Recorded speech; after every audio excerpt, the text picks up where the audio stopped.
The Drop Back with Sam Lewis, Matt Burns-Peak and Joe Costanzo. Hello and welcome back to the Drop Back podcast. I'm your host this week, Joe Costanzo, and I'm joined, as ever, down the line by my two fantastic co-hosts, Matthew Burns-Peak Howdly doodly. and Samuel Lewis. What's up, Joe? That's the most beautiful opening I think we've had all year. That was so I just sweet. realised I was hosting about 5 seconds ago, so thought You didn't realise I told you. So I thought you'd just gush about it a little bit. Yeah, I thought I'd just bring some of the natural flair into the role that other members of the team don't have. Whoa. Whoa! And speaking of which, there are these things called the NFL Awards coming up. Everyone knows about them because we all know Lamar's going to win the MVP. But other than that, snore. Yeah, we thought we'd give our picks for the NFL Awards one by one. Not all of them because that would just get ridiculous. But this is not what we think the NFL will pick. This is not what you guys might pick. This is what us three absolute idiots who observe the game at the distance think deserve, to win an award. Congratulations, gold star. Nice, good work, Joe. And starting off, we have the Offensive Rookie of the Year. So let's start with Matt. Whoa. Who's your pick? To be honest, we were chatting about this the other day, Joe, and we were both saying that there weren't actually that many, I feel, rookies that came out on offense this year and had a great year from start to finish. A big standout year. Exactly. That we saw people that had like really good flashes. Preston Williams was really nice for Miami for a few weeks, then got injured. There are a few other receivers as well that, flashed some great potential, but then didn't really do it consistently. Deebo Samuel for San Fran was nice, but again, didn't really have like a really big breakout year. So I think for me, it's got to be Josh Jacobs for... That's who I got as well. Oh, well, shut up, Slew. It's not your turn. Nope. So as I said, I think for me, it's got to be Josh Jacobs. Was probably the most consistent of the offensive rookies this season and, looks like he could have a nice future in the NFL. They're definitely going to give it to Kyler Murray, though, because he's a quarterback. Probably. It should be Josh Jacobs, though. 1,000 yards as a rookie running back. I'm actually in full agreement here. Get in. Nice. Do you reckon, what are the chances we do the same for every one? This would be so annoying. I just feel like absolute synergy. We're going to not argue about a single point and then everyone's going to be really bored. You're the one who started off with a really cushy, nice intro, Joe. Usually we come out all guns blazing and someone gets offended early doors, but now it's usually Matt. Everyone's too relaxed. Where's your microphone, Matt? Is it in the pond? No, it's here. Yeah, your head's frazzled. My head's fine. No, but Josh Jacobs, I thought he missed 2 games in the year, but you could just see how elusive he was that whole time. When you rewatch the London game in particular against the Bears, it was good. He's just darting around the field, shuffling his feet, and just you think he's going to go one way, and he just bursts up the hole. And for a running back who isn't particularly good in the receiving game to have that much success this year is worthy of offensive rookie in my opinion, but it's going to go to Kyler Murray. I don't know if it is then. I don't think. I know obviously it's quarterback league. We see these sort of awards going to quarterbacks all the time, but I don't even know if Kyler Murray did enough for me to be in that conversation. It's because no one else stood out explicitly that they'll probably go, right, there's a quarterback here compared to what the Cardinals had the year before. He's a huge step up, so let's give it to Kyler.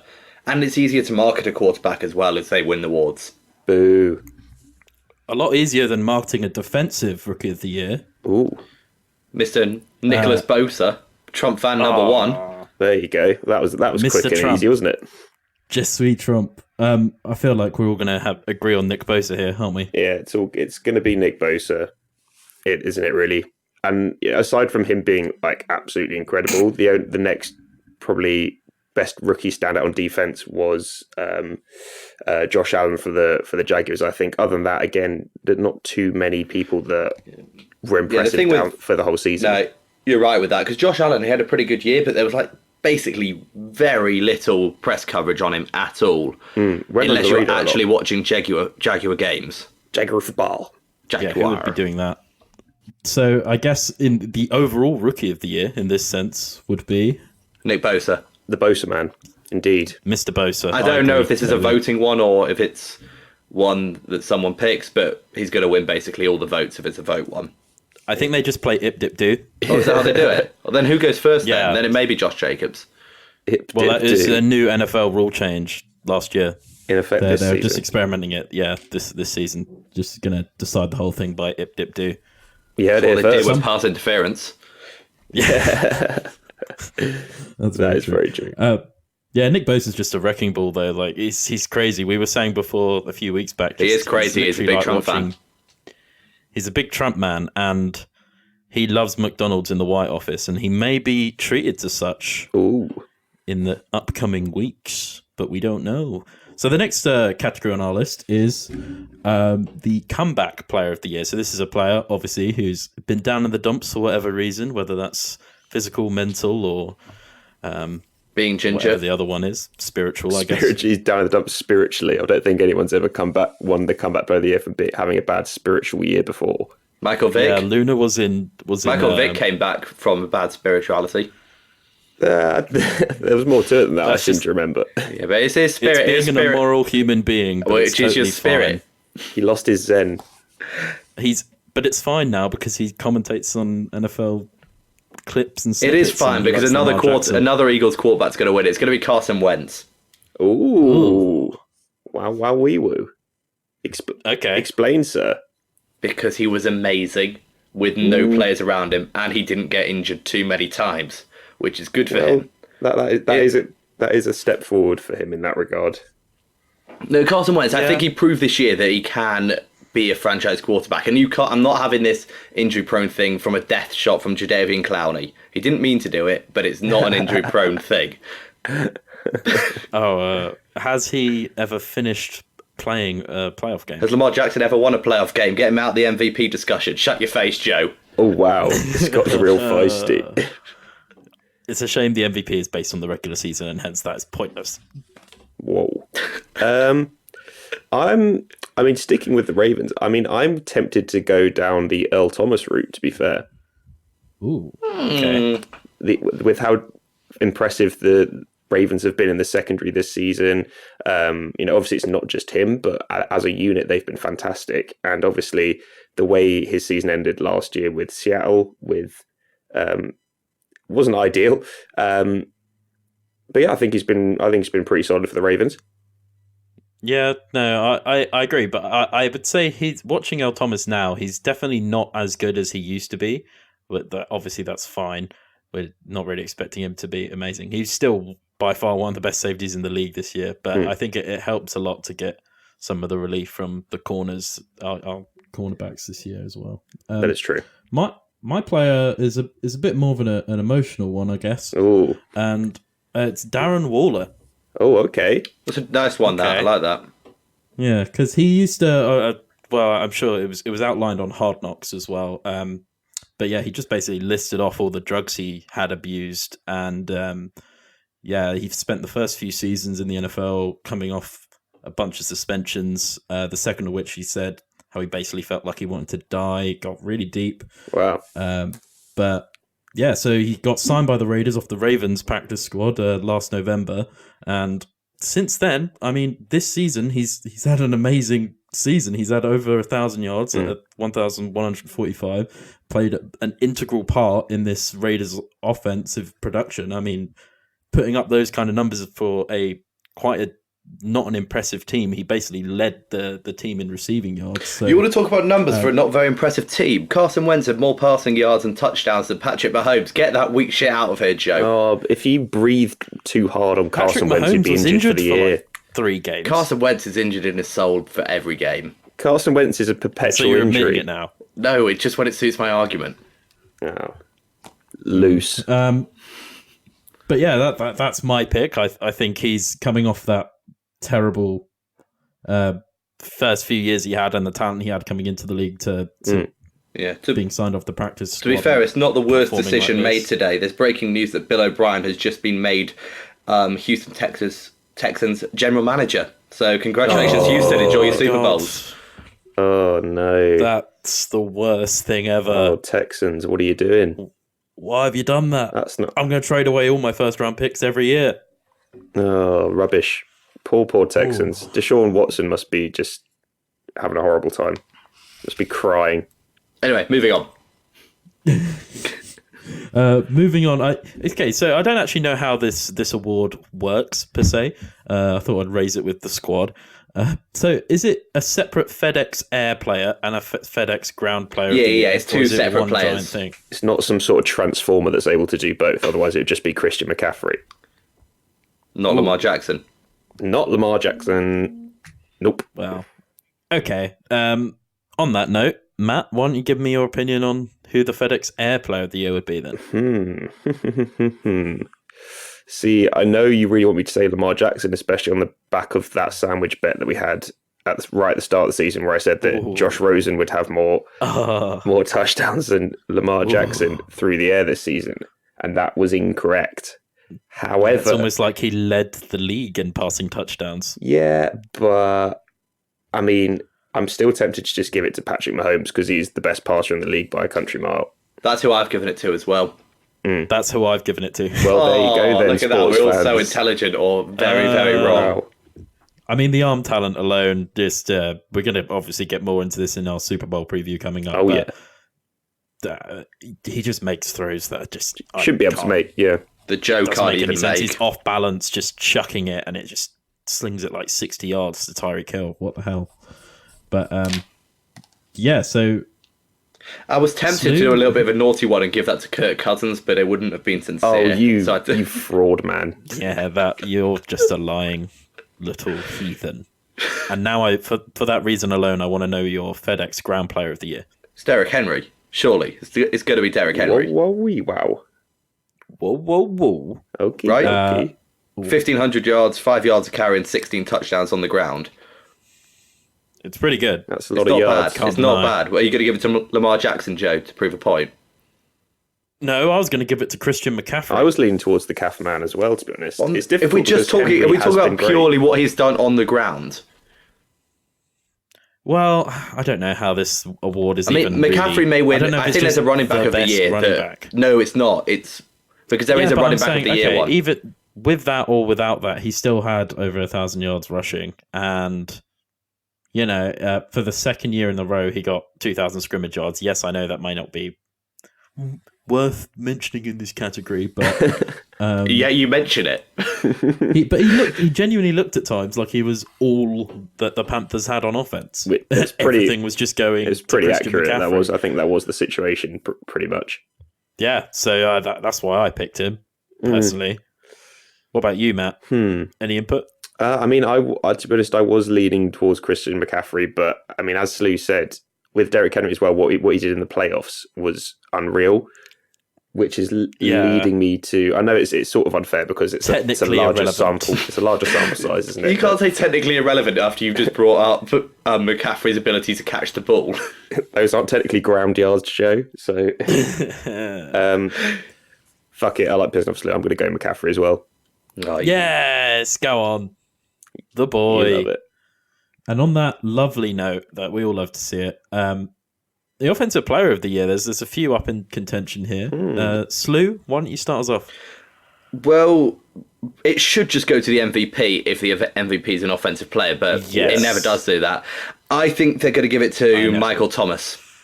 Yeah, I like that. Record-setting season, 1,700 yards, 9 touchdowns, and no one else that they were throwing it to. Michael Thomas is going to win that award, but there is a good chance that McCaffrey could get it as well, though, to be fair. Yeah, that's exactly what I had down, pretty much. Michael Thomas or possibly Christian McCaffrey. Michael Thomas just had a record-breaking year, and that's kind of self-evident how... I think it helps his case as well that the Saints were good. Yeah, massively. That always helps. That's the only reason why Ryan Fitzpatrick hasn't won it, really, isn't it? To be honest. True. Yes, Matt, let's go with that. Definitely. You're 100% correct. Exactly. That's the only reason Preston Williams isn't Offensive Rookie of the Year. Preston Williams was a boy, mate. He just lost his legs halfway through the season. But yeah, I mean, it is going to be Michael Thomas to win this award. I think Christian McCaffrey was also awesome, but I'd like with the records that Michael Thomas put up and just how fun he is to watch as well. I think that it would be a good choice to give it to Michael Thomas. Yeah, totally agree. And seeing as we're all agreeing on everything, Amazing. This segment is going by very quickly. The defensive player of the year, and let's talk really slowly about it because I guarantee it's all the same. Nick Matthew Bosa. Sluice. I think they'll give it to Stephon Gilmore. Oh, don't be that guy. Oh. I'm going to stir that pot. Stir it up, baby. I don't think they'll give it to Stephon Gilmore. If the Patriots hadn't decided to do whatever the hell they did the last few weeks of the season, I think Gilmore pretty much had it wrapped up at week 13, and then they were like... Until he got mossed. And then DVP rolled into town and just took his lunch Exactly, money. that stuff sticks in, especially Matt's mind and his wet dreams, but... Mm-hmm. But no, I do agree. No, I don't know. I don't know if they'll give... Have they given a offensive or defensive player of the year to a rookie before? I don't know, and I also don't know how that's gonna. If they're gonna give him the defensive rookie of the year, if he is defensive. Well, he player can't of the win. year, He can't win defensive player of the year and then not defensive rookie. If he wins defensive player of the year, he has to win both. That would make the whole thing a farce. But it is a bit of a farce. Otherwise, like you said, the offensive player of the year would just always be the MVP. Yeah, but it shouldn't. It should be that. No, it's not. There's not fucking participation awards. It shouldn't just be. Oh, you're only allowed to win one award. If you were genuinely sick, you should be able to get as many awards as you earned. True. Yeah, I agree. Deny. That's my stance on it. So yeah, I mean, I think it's going to be Nick Bosa though. He was just an absolute unit machine. What about an out of the box ground player of the year? George Kittle for his blocking ability. Oh, I like it. I like it a lot, actually. Loose. For defensive player of the year. They'll never do it, though. Is they this don't what have the we're doing bottle. now? They don't have the bottle. No, I don't think they do for some reason. Idiots. But yeah. So, as Joe said before, the MVP goes to the most important player. So surely, by Joe's own argument, it should go to Christian McCaffrey, who was, quote, the only good player on their offense. Ooh, and not Lamar Jackson. Joe discussed. Very true. However, by that same stretch, Lamar Jackson was pretty much all of the Ravens' production. Nah. Because he led the team in rushing. I mean... Ingram? Oh, sorry, I've just been hearing all year about how good Hollywood Brown and Mark Ingram and Gus Edwards have been for you, Joe. That's what you seem to have said a lot, and how they've got a really good offensive line. Mark Andrews is a baller, they were apparently. good. He did lead but he still led the team in rushing, which shows you how many good rushing talents we had. I mean, we did, break the single season rushing record because we have Gus Edwards, Mark Ingram, and your man. So which is it, Joe? Dashing the ball around. Is Lamar Jackson not the MVP, or do you not have great talent on your team? Lamar Jackson is the MVP, and we still have great talent on our team. Ooh, I mean, he's reinvented the QB position. He led the league in passing touchdowns. Even better than Josh Rosen. How mad is that? Yeah. Order. It's crazy that. I could never have seen that coming. He was sixth in the league in rushing. He broke Mike Vick's single-season rushing record. He broke the single-season rushing touchdown record for a QB as well. He also had the most 5 passing touchdown games ever in a single season. But he couldn't get it done against Ryan Tannehill with all the chips on the table. And all Derek's big biceps. They haunt me every day. I always have nightmares, the Derrick Henry related nightmares. I think that's a fetish, Joe, at that point. Possibly. But I like it. Nice. Are you Definitely seriously a fetish, not a nightmare then. Are you seriously going for Christian McCaffrey then, Slew? No, I was just winding you off. It's going to be Lamar Jackson. Yeah, well, thank God for that. Why is it going to be Lamar Jackson, Slew? I don't know. I just heard a lot from you. I haven't even really seen much of him this year. Just Joe keeps yamming on about him, so it must be pretty good. Yeah, that's a fair point. What about you, Matthew? Nah, I mean, to be fair, Lamar Jackson's a bit of a baller. To be fair, it's one of those where it's like it's been unanimous for weeks now, isn't it? Really. Oh God, this feels. It's ever since the Ravens smashed. Oh my God! Ever since the Ravens smashed the Texans, that's when it was going to be Lamar Jackson. Because before that, it did seem like it was going to be tightly run between Watson and Jackson. Yeah, and then there was that period where Russell Wilson and Patrick Mahomes were in the conversation as well, and really early doors when obviously Christian McCaffrey was being ridiculously good and the Panthers weren't being terrible, he was in the conversation as well. But like as the season progressed, it just became more and more clear that it was Lamar's to lose, especially when Patrick Mahomes got injured for a period as well. Yeah, for a minute, I mean, I was concerned. I thought Russell Wilson was in with a chance for it, or even obviously the favourite, and then just like you said, every game it got more and more apart. And I mean, we just had a fantastic regular season, to be honest. And it's so sad to be sitting here. Not in the Super Bowl. It's so sad to be sitting here. That's it. I obviously was going to finish that sentence, but Slew loves to interrupt me, even when I had already started continuing the sentence. I'm so triggered. Wow. Are you more triggered that time on the train? Oh, amazing. Speaking about Story getting time. on the train, let's move on. No, I think you need to explain the reference to the train.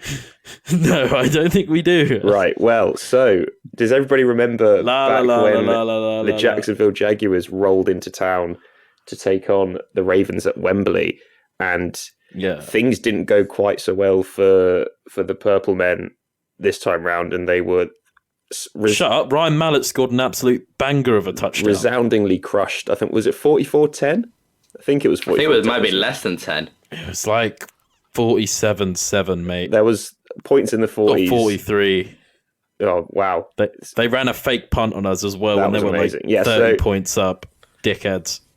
So Joe was obviously not impressed with the outcome of the game, and we're getting on the train back up to uni after the game, and a random person spied Joe's Ravens jersey and said to him, "Oh, do you support the Ravens?" And Joe was like, "Yeah." And he was like, "Wow, they were shit today," and then left the train. And Joe has never been more angry at not being able to get some sort of rebuttal into this bloke ever. Oh, it's because, you know, when he just says something that annoys you, and I'm internally thinking, what can I respond with? And he just left. Just gets off the train. And the doors closed. And I was like, I'll never be able to let him know how much he sucks. The thing that made you angry was you were just kept ranting about, I bet he doesn't even know anything about American football. He probably doesn't. He just left you bottled up in that train with your rage for 2.5 hours back up north. There I was, a man sitting on a train in a Joe Flacco jersey. Internal tears. A purple day. Anyway, other than outdated references, let's move on to the biggest thing coming up in the draft. Well, I mean, Sunday, the Senior Bowl. Cool. Now, there's this thing in Miami that's going on, and it's kind of a big deal. It's a rebuild, Lots of people are talking about it. I heard it's just some sort of big Demi Lovato concert, and they're going to play some football in between. Everything else is a footnote. Yeah, so we're going to kind of discuss the football bit, because obviously we all know Demi. She's going to smash it. Demi does what Demi does. The football will be the interesting. Yeah. Have you guys, on that note, just real quick, on that completely irrelevant note, have you known there's bets for like how long Demi Lovato will sing the national anthem for? Oh, really? Yeah, I've got it every year. Not for Demi Lovato. They don't track that. Just whoever's doing it. She's a notoriously long national anthem singer. Oh, do we know her previous? There was like a whole meme about it. Is it an over/under, or is it you got to guess the time? It's an over/under. Yeah. Oh, I need to look up the over/under now. God, I could get involved with this. I should have had that stat. What's her career average? Why don't you be looking it up while we move on with the rest of the show, Joe? You just have it on your phone, and we'll bring it up at the end. True. Good point. Well made. Nice. Synergy. That's why you're occasionally a host sometimes, Slew. But you really know how to make me whole feel little good. game of football that's going on around the concert, it's called the Super Bowl. Superb. And there are two very intriguing teams in it this year. We've got one of the most explosive offenses in football that we've ever seen, in the strides they've made near the end of the season, in particular in the Chiefs, against one of the best defenses in the league, and a very like historic defense almost when you see it. And then on the other side of the ball, we've also got an amazing mind in Kyle Shanahan leading the 49ers offense, who've done absolute bits this year against a surprisingly good Chiefs defense, especially later on in the season. Much better than previous Chiefs defenses. So on that note, let's start off with the 49ers offense versus the Chiefs defense. I guess we'll all have a few things to say here, so we can just sort of pitch in. I like the running game against the Chiefs' rush defense. I think that's a very good matchup for the Niners. Yeah, completely agree. Yeah. I think that'll be the key to this game on offense for the 49ers, because the Chiefs haven't been fantastic against the run, and Raheem Mostert has been unreal the last few weeks as well.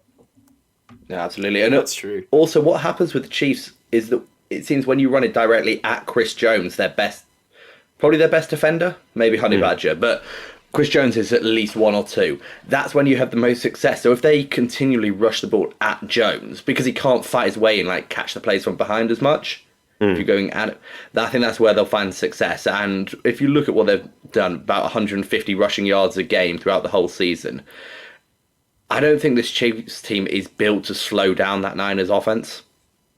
Yeah. I think that Niners offense is kind of like it's a bit like, I feel like most Tevin Coleman or Breeder could all just pitch in and have a really good game, like any one of them at any time, and it's just Kyle Shanahan. It's just amazing. He's the best thing since sliced bread. I feel like if he wins a Super Bowl here, we're going to start seeing a lot of people being like, "Who's coached with Kyle Shanahan? Let's just pick them up." You know, that's literally everyone that coached with Sean McVay. Whoa. What a big old tree. They come from the same tree, don't they? Oh, they're all connected under a big tree called Mike Shanahan. I think, for me, I think as well with Kyle Shanahan, his in-game adjustments are so good. Like we've seen a few times this season and even last season as well, where the 49ers, it wasn't working straight from the off. And Shanahan's ability to understand what's going wrong, and be able to play cool away and let them find their strength again is part of the reason why this offense has been so difficult to stop. And I think we're going to see that evidenced, well, hopefully from a 49ers standpoint. You'd hope that again, if for example, the Chiefs are able to get up by a few scores early, or the Chiefs pass rush manages to disrupt the passing game with Garoppolo, then Shanahan has been able to find different ways to still get success on that side of the ball. Yeah, that's the same thing. I feel like with Kyle Shanahan, his plays are built to attack the defense's inherent weaknesses. Like if they're running, I'm gonna screw this up. Slew might have to pitch in, but if they're running cover one, he might have a play where, for example, someone just gets open on the underneath because you're not trying to. Yeah, but anyway. Basically, he builds the way he sort of organizes his whole playbook, and just some of the receivers that get on open, the motion that they use all the time during games. I think that Deebo Samuels has brought a lot to this offense in his ability just to get open in space under that scheme and just make plays after with the ball. And Emmanuel Sanders has emerged as a really good number one receiver for the 49ers team as well. So it's not like it's just their running game that will cause the threat. Yeah. But I do have to say, Frank Clark on that Chiefs D line is a force to be reckoned with. True. Obviously, he used to play for the 49ers, of course. Before did he? I thought he played for the Seahawks. Yeah, but I swear he also used to play for the 49ers. Fight me. Way back when. He's quickly Googling it to prove his point. What do you mean?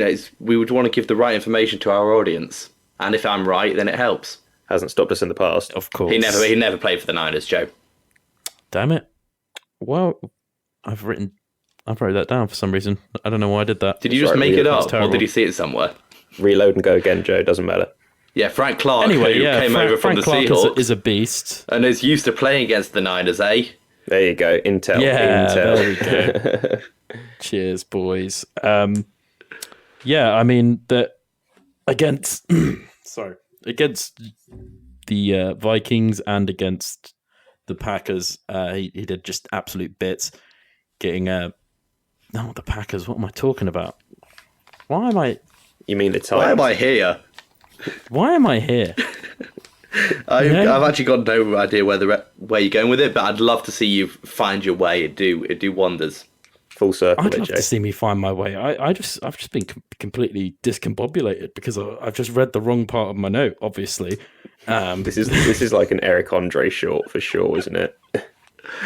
oh, this is terrible. This is awful. Do you want to move on to the Chiefs' offense, Joe? Not particularly. I'd rather stay on this for a while. Do you want to stumble your way? Do you want to stumble your way to your Frank Clark Tyrann point? Matthews also pretty sick. There it goes. Nice out. Like that guy. I actually had something I wanted to discuss with you two as well. Wait, it's an intelligent point because I'm not sure you're allowed to make it. Well, I'll keep to myself. Nah, not in this space, bro. I was going to ask, let's talk tight ends, Kittle and Kelsey. If you were starting a franchise, which one would you rather have? Kittle. Why? Because He's younger, he he loves does run everything. blocking. And Yeah, he's, and he's I don't think really he's good at quite run as blocking. athletic a pass catcher as Kelsey is. That's what I mean. Kelsey is definitely the better pass catcher. It's much closer on that side than it is on the run blocking side. You know, someone told him in college, just don't get tackled. And rumour has That he never he's has. not been tackled since. It's a bad rumour because people have seen him be tackled. Every game is televised. It's a bit like people who believe in flat Earth. I mean, there's bundles of evidence against it, but you guys still believe. Are you advocating flat Earth? I don't know. I don't know what I am anymore, mate. And on that note of people who don't know who they are, I'm trying to think of Richard Sherman. Doesn't know Does he not know who he is? Yeah, he's trying to decide if he's an angry 14-year-old on the internet at getting, or a professional athlete. That is fair. But he's also, I mean, he was potentially a candidate for sort of comeback player of the year as well, to be honest. Yeah, for sure. He was exceptional this season. He's kind of having that season, don't you think, that it's almost like this season's kind of justified him being in the Hall of Fame for me. 100%. Because like this far in like 9 seasons or whatever, to still be having this sort of production at that age is impressive, and whether or not he's at the corner position as well. Out. Yeah, and he's like. Well, the thing with Sherman as beef. well, he's never looked bad. He's never had that moment where he's had a bad season. He's looked vulnerable. There's He's seasons been where he hasn't consistent. been as elite, but he's never been a player that people target on the field. Yeah, Like when his stats exactly. are low, it's because people aren't throwing his way. What I love about this season for Sherman is as well, like, especially towards the back end, it's almost like he's just playing well out of spite for people that have talked shit about him in the past, because it seems like after every game he's like, fuck you guys, I'm actually really good That still. is new for Richard Sherman, to be fair. I know, but I mean, Yeah, that's- he is a spiteful little man, but it's almost like he's playing with extra spite this year. Yeah, it's because he collects everyone's Twitter arguments and just reads them to himself before the game. Hey man, whatever works. And he's pumped up. Yeah, but I mean, that's one part of the 49ers defense, but I don't even think it's the biggest part of it. Obviously, I think this game is just going to be one in the trenches, isn't it? This sort of Chiefs offense versus 49ers defense matchup. I think if Nick Bosa and Eric Armstead and all the tools they have on that D-line can get pressure on Mahomes and avoid him doing his Mahomes thing of scrambling around and making something happen, crazy thing happen, then the 49ers are going to win quite handedly, in my opinion. But can they do that? Because Mahomes just has an innate ability to. That's the thing. On something out of his paper, arse. everything looks like the 49ers have the advantage in Exactly. this, but you're absolutely right. Especially, we'll go back to the Texans game, where the Texans aren't even close to on defense to what the Niners are. But Mahomes found himself in a huge hole, and he just absolutely powered his way out of that. One of the best performances of his career, which is not very long, but it seems like every other game he's doing something groundbreaking. Yeah. But I guess in the Texans game, a lot of those mistakes were kind of like Thanks to special teams things, and it's not like Not catching they the were getting ball. battered, and then they were against the Texans defense. But to have that kind of game, if they get that, well, they're not going. I don't think they're going to get that far behind. But if they were to give up an early lead, I think they're going to struggle a lot But then again, when I watch Mahomes, he just makes people look stupid every single game and can fall down and still throw the ball 70 yards somehow. And this scheme, just Andy Reid gets him so open. Like it's like all of these speedy receivers that all the weapons they have, I can't imagine exactly the 49ers just shutting them out. Well, that's another point you say up there on Andy Reid. Both these coaches actually have quite a lot to prove. Different ends of their careers, but Andy Reid has always had that reputation as that guy who can never quite do it. Yeah. And I think if Andy Reid wins this Super Bowl, he would definitely get in the Hall of Fame. I think Andy Reid's a Hall of Famer. You're right, though. This will definitely push him over the edge. And Shanahan, if he wins, then he doesn't ever have to hear that 28-3 again. Yeah, that is true. I guess they both lost to the Patriots, didn't they? Everyone loses to the Patriots. Not the Titans. Not baby. Not us. Not now. But I just feel like with the Chiefs offense, you can do everything right and just everyone nails their assignments and Mahomes will just somehow get out of the pocket, move around, and we saw last week when it's similar to the way what you see with Russell Wilson. Yeah. That you've got everything covered up, but you can't hold him there long enough for him to not escape and flick his wrist and just find someone breaking open. Yeah, just the arm talent alone, because he doesn't have to throw it he doesn't have to set up, really. He can just sling it wherever the hell he wants. So it's hard to, like you said, on paper, you look at this defense and you're like, damn, they can handle anything. But watching the Chiefs, especially at the stride they've hit in the last few weeks near the end of the season, is just, I can't imagine it. I think the Chiefs they're not going to be able to stop the Chiefs scoring points. Well, I guess, does anyone have any score predictions for this, or what do you reckon happens? Score predictions and Super Bowl winner predictions. Niners by 5. Whoa. 30. Yeah, but you're saying 30 to 25. Don't know how the scores work out that way, but it's going to be that. Nice. So that's a weird one. So we're predicting a fun Super Bowl. I reckon it's Niners somewhere between a field goal and a touchdown difference. Okay. I can get on board with that. I'm going to go Chiefs. I think it's going to be super high. So you couldn't get on board with it? Yeah, I think it's going to be super high scoring. I'm thinking, along the lines of the Pats Eagles Super Bowl from a few years ago. I'm going to go 37-34 to Chiefs. Ooh, that is massive. I can see Mahomes channeling that Texans game energy and just absolutely shredding it. Yeah, I mean, this is a tough one. Because it is a tough one.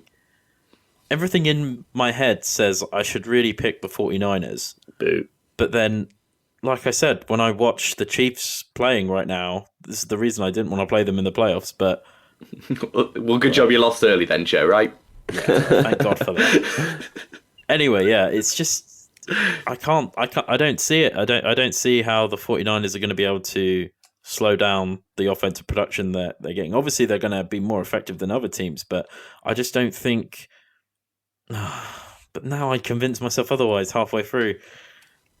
I mean, okay, I'm going to Joe, I'm going to give you some advice here. The Chiefs. I was going to go give you other advice, but you do you. I'm going to pick the Chiefs. Woo. By 30... 30 points they're going to win by? No, not... I was going to say the score, but I was trying to half think it as I was saying it. All right, let's go with a 38-33. Nice. Pretty high scoring. And high scoring stuff. I think my main prediction, and the most important one for all of us neutrals, is I think this one's going to be fun. I think this will be a fun Super Bowl, not like that absolute dross last year. Matt's ruined it. It's going to be terrible. Don't watch. Boo. Just turn it on for Demi Lovato, who, Speaking by the way, of which, yeah. On that note, the over/under on Demi Lovato, so it's 1 minute and 59 seconds. Ooh. The odds, I don't get how the American odds system works still, but it's minus 135 to. That means if you bet 135, you get 100 back. I think. Ooh, that's terrible. And what was for the under? The over. So the under is -105. Okay. It's not even that good. No, 159. I'll take the under. I'm gonna take the over. I think she's gonna hold some notes for stupidly long, like For the land of the free. hold for fireworks, hold for fireworks, hold for fireworks. Ah, nice, and then go again. And the home. I've got the over as well. I Nice. think Demi Lovato absolutely slays it, queen. But Yes, she does sing for far too long on these things. awkwardly long amount of time. It's like that one kid in school who's like good at singing and knows they're good at singing. Yes, And it's just really annoying. exactly. Everything's a bloody performance. Yeah, just like next Sunday will be a massive performance. Bam, points on the board. Well, I please. guess that's on that weird note to finish it off, to kind of tape it off near the end there. But so that's been our predictions for Super Bowl Sunday. I hope you've enjoyed listening along to us. You can catch us on Facebook at The Dropback UK, on Instagram and Twitter at The Dropback. Follow our shenanigans on our website, www.thedropback.com. We should be getting a new logo soon. Don't worry about that, guys. And more articles. And more articles posted whenever we feel like it. Whenever we've got the time. I've been Joe. I've been Matt. And I've been Sam. Peace. Nice.